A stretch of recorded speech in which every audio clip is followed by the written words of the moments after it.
Audio Jungle.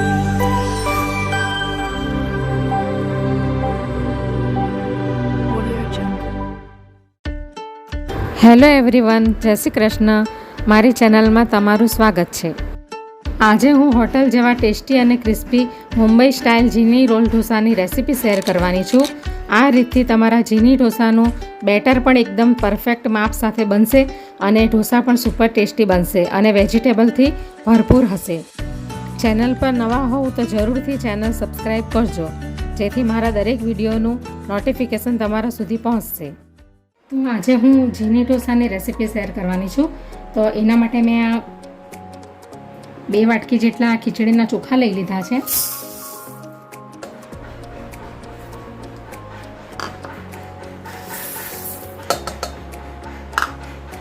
અને 1 વાટકી અડદની દાળ લીધી છે.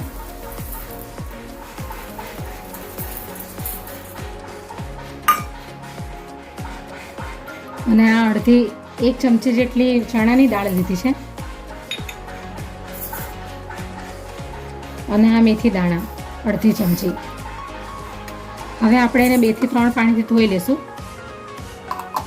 તો 2 થી 3 પાણીથી મેં આ દાળ ચોખાને ધોઈ લીધા છે બરાબર. હવે આપણે એની અંદર પાણી રેડી દઈશું. દાળ ચોખા ડૂબે એટલું પાણી રેડવાનું છે અંદર. હવે આપણે એને 4 કલાક સુધી એને પલાળવા દઈશું. તમારે અડદની દાળને અલગથી પલાળવી હોય તો તમે એ પણ કરી શકો, અને અલગથી ચોખા અને અલગથી દાળને પલાળવી હોય તો તમે પલાળી શકો, અને સાથે પલાળવી હોય તો સાથે પણ પલાળી શકો. હવે આને આપણે 4 કલાક સુધી પલાળવા દઈશું, પછી બાકીની પ્રોસેસ કરીશું.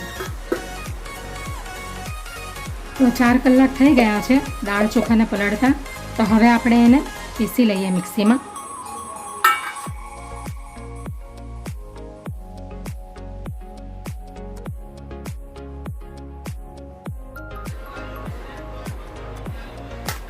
તો આ ટાઈપનું આપણે બેટરને પીસી લેવાનું છે મિક્સીમાં. આ રીતનું એકદમ ફાઇન. આવી રીતે આપણે બધા દાળ ચોખાને પીસી લઈશું. એક વાસણમાં આપણે એને કાઢી લઈએ.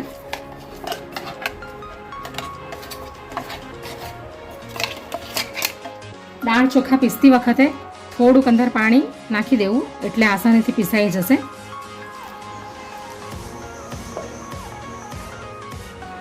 તો બધા દાળ ચોખાને પીસી લીધા છે મિક્સીમાં, અને એનું આવું બેટર બનાવવાનું છે. અને વાસણ નાનું પડતું હતું એટલે મેં મોટા બાઉલમાં લઈ લીધું છે ખીરુંને. હવે એની અંદર આપણે ફોર્મેટેશન કરવા માટે આપણે હવે એની અંદર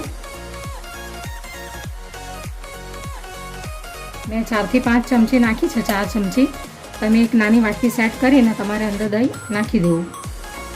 હવે આપણે એને મિક્સ કરી લઈશું બરાબર, એટલે એનો સરસ આથો આવી જશે.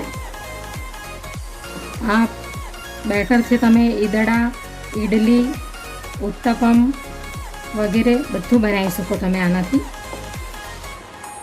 પણ હું આનાથી ઝીની ઢોસા બનાવવાની છું, એટલા માટે મેં એની અંદર થોડીક ચણાની દાળ નાખી હતી.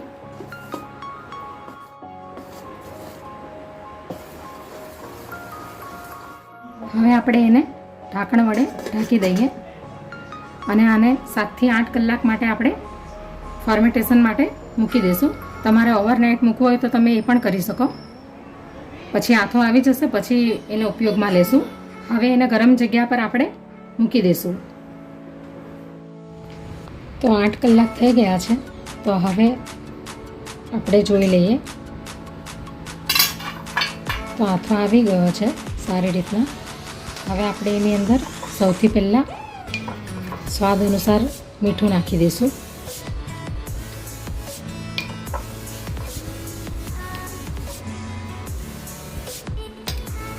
હવે મિક્સ કરી લઈએ. હવે આપણે ઝીની ઢોસાની તૈયારી કરી લઈએ. તો આપણા બેટરની કન્સિસ્ટન્સી આવી હોવી જોઈએ. હવે આપણે ચાલુ કરીએ ઝીની ઢોસા બનાવવાનું. તો નોનસ્ટિક તવી મેં ગેસ પર મૂકી દીધી છે અને મીડિયમ ફ્લેમ પર રાખી છે, અને હવે એ ગરમ પણ થઈ ગઈ છે. તો હવે એની ઉપર આપણે પાણીનો છંટકાવ કરી દઈશું. હવે આપણે એને, તમારી પાસે કોઈ કાપડનું હોય તો એનાથી તમે આવી રીતે કરી શકો. હવે આપણે 1 ચમચા બેટરને તવી ઉપર પાથરી દઈશું અને હવે હલકા હાથે આવી રીતે એને ફેલાવતા જશું.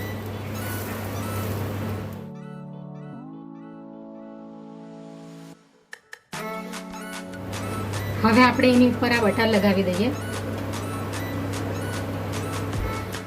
હવે આપણે એની ઉપર ઝીણા કાપેલા કાંદા નાખીશું, ઝીણા કાપેલા ટામેટા નાખીશું અને કોબીજ નાખીશું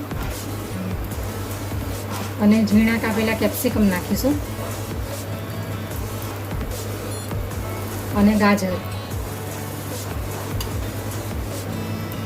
હવે આદુ મરચાંની પેસ્ટ નાખીશું અંદર અને આ લસણની પેસ્ટ. હવે આપણે એની અંદર થોડી કોથમીર નાખીશું. હવે આપણે એની અંદર અડધી ચમચી શેઝવાન ચટણી નાખીશું. અડધી ચમચી જેટલો આપણે ટામેટો સોસ નાખીશું. હવે સ્વાદ અનુસાર મીઠું. આ પાઉંભાજી મસાલો છે, આ કાશ્મીરી લાલ મરચું છે અને આ ચાટ મસાલો છે. હવે આપણે આ બધું મિક્સ કરી લઈશું.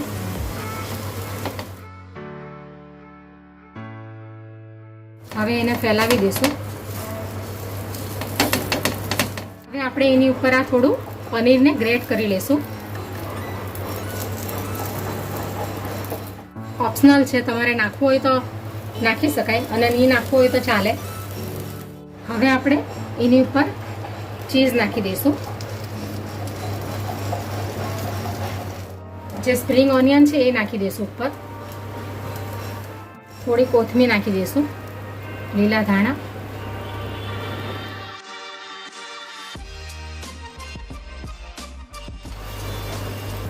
હવે આપણો જેની ઢોસો તૈયાર થઈ ગયો છે. હવે આપણે એના પ્લેટમાં કાઢી લઈશું. તો હવે આપણે એક જેની ઢોસો આપણો તૈયાર થઈ ગયો છે. તો હવે બીજો ઢોસો બનાવવા માટે આપણે ફરીથી એની ઉપર પાણીનો છંટકાવ કરવો પડશે.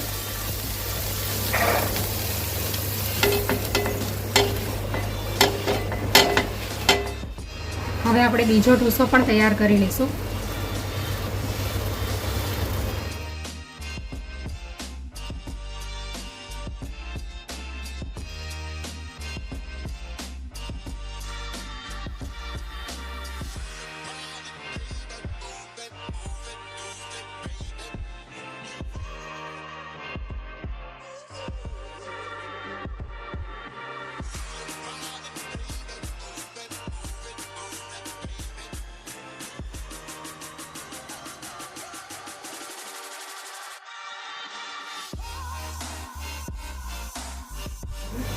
હવે આપણો ઢોસો તૈયાર થઈ ગયો છે. હવે આપણે એને પ્લેટમાં કાઢી લઈશું. હવે આપણે ઝીણી ઢોસાને કટ કરી લઈશું.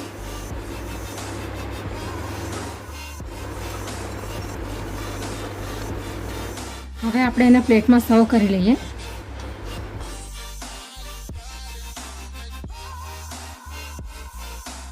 હવે આપણે એની પર થોડુંક ચીઝ નાખી દઈશું.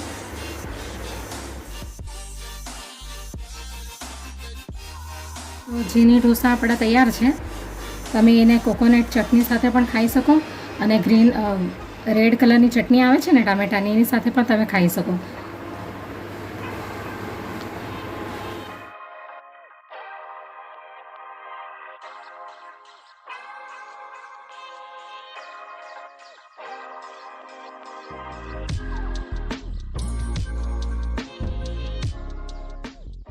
Audio Jungle.